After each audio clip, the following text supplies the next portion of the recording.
La présidente d'Éthiopie, Sahle-Work Zewde, s'est entretenue avec son homologue allemand.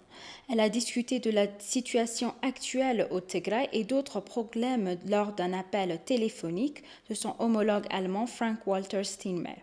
Outre la situation actuelle au Tigray, les deux dirigeants ont également discuté de l'épidémie de Covid-19 en cours et discuté des moyens de renforcer les relations bilatérales entre l'Éthiopie et l'Allemagne, selon des informations obtenues du bureau du président.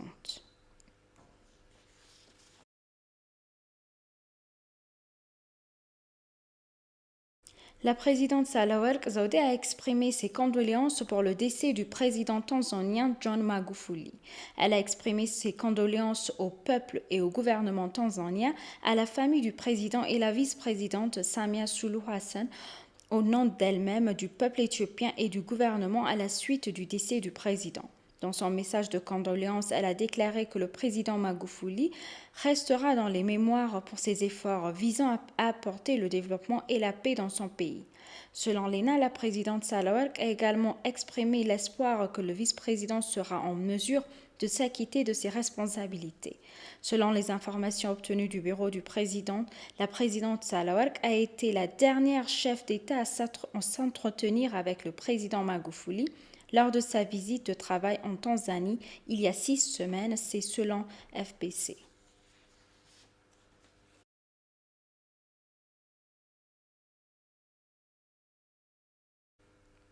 Le vice-premier ministre et ministre des Affaires étrangères Namaka Makounen a déclaré que l'Afrique jouait son rôle dans la consolidation de la paix dans le monde.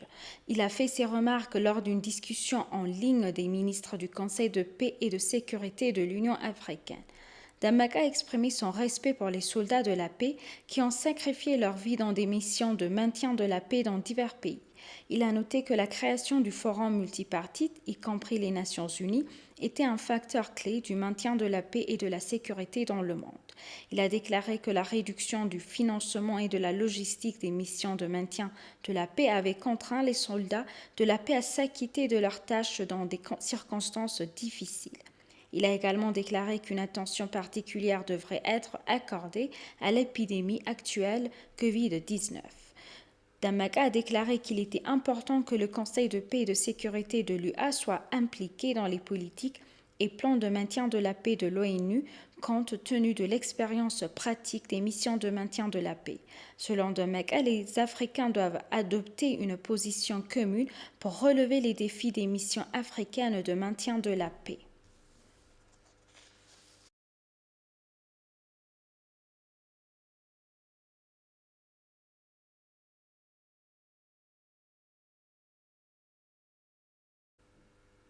L'ambassadeur d'Éthiopie en Algérie, Nebiat Getachew, a rencontré l'ambassadeur du Qatar en Algérie.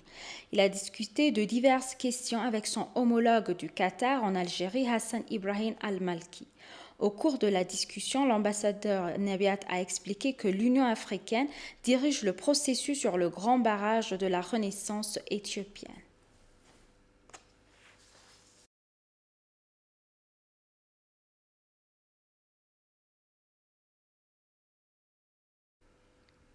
La Commission fédérale de la police a annoncé qu'elle conduirait la 6e élection nationale de manière juste, pacifique, crédible et démocratique conformément à la Constitution et aux autres lois du pays et à la loi électorale. Elle a également déclaré que l'enregistrement des candidats s'était déroulé avec succès. Des cas de fraude douanière et fiscale qui pourraient coûter plus de 24 milliards de birrs ont été sauvés, a indiqué la Commission dans un communiqué.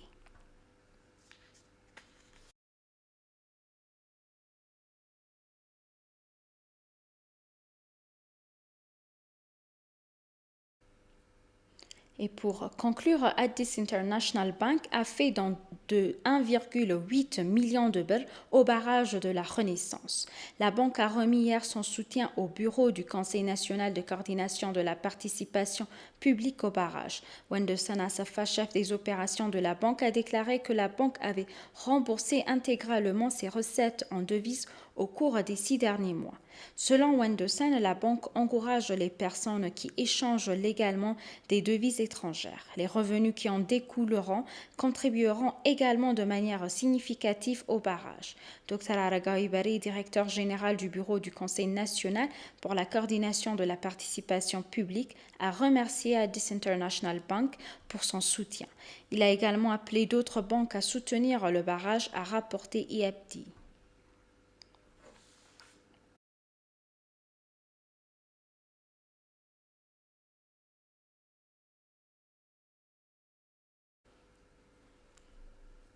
Chers téléspectateurs, nous vous rappelons les titres principaux.